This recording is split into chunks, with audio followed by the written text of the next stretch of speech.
Take a moment to observe your surroundings,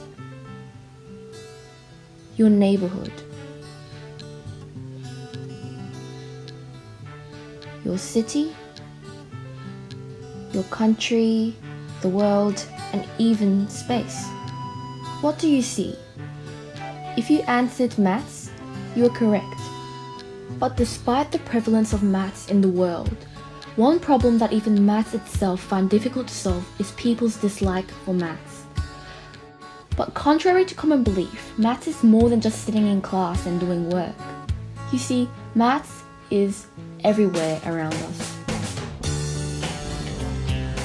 From the small atoms barely visible to naked eye. Our everyday life. Our surrounding environment, both natural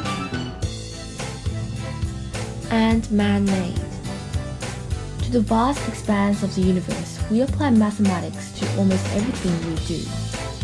Let's begin by looking at atoms, the essential building blocks of life. How can we apply maths to atoms? We can do so by using an equation. In maths, an equation is a statement which says that two things are equal. It consists of two expressions, one on each side of an equal sign. An example of an equation is 1 plus 2 equals 3, where the expression 1 plus 2 and the expression 3 is equivalent to one another. We can form a similar equation for hydrogen. As shown in the periodic table, its atomic mass is not a whole number, so we round its value to the nearest whole number, which is 1. The atomic number is 1 as there is only one proton and no neutrons. This relationship can be described using the equation: the atomic number added to the number of neutrons is equal to the atomic mass. The atomic number is also equal to the number of protons and also the number of electrons. Within this equation, each value is represented by an expression. As you can see, we can apply maths to science and the formation of one of the smallest existing particles in the world. Maths allows us to see the extraordinary things in life. Maths is also required in everyday activities. Without tools of measurement, everyday tasks in our lives would become challenging. We use maths to create a constant measurement to avoid confusion, such as improper sizes of clothes and inaccuracies in time. Maths is used every day to measure and approximate how fast to drive a car or ride a bicycle, and what time to catch the train to be on time for school and work. Also use maths in space. Gravity is an invisible force of attraction which brings objects together. There are many ways we can apply mathematics to our work through the concept of gravity.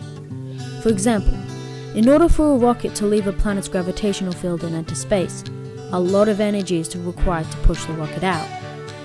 This is because the speed of the rocket must be faster than the gravitational pull of the planet. The pull of a planet may vary due to its size, shape, density, and contents. There's a direct relationship between the measurements of speed and gravity. To calculate the speed that is required to escape Earth's velocity, the pull of the Earth, you can use this formula.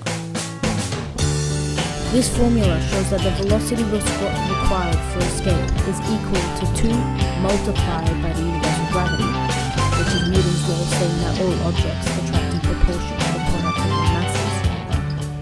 This value is then multiplied by the mass of the Earth, divided by the radius of the Earth. Then this number is square rooted. You can do the math to find that you need to go at least 11.2 kilometers per second. Without maths, We'd be restricted on what we can observe, explore, and discover within our surroundings. But with maths, we are limitless. From things as small as atoms and as big as space, anything can be related back to maths. We have an infinite number of ways to apply maths in our lives. World need math. Our world need math. Our world need math.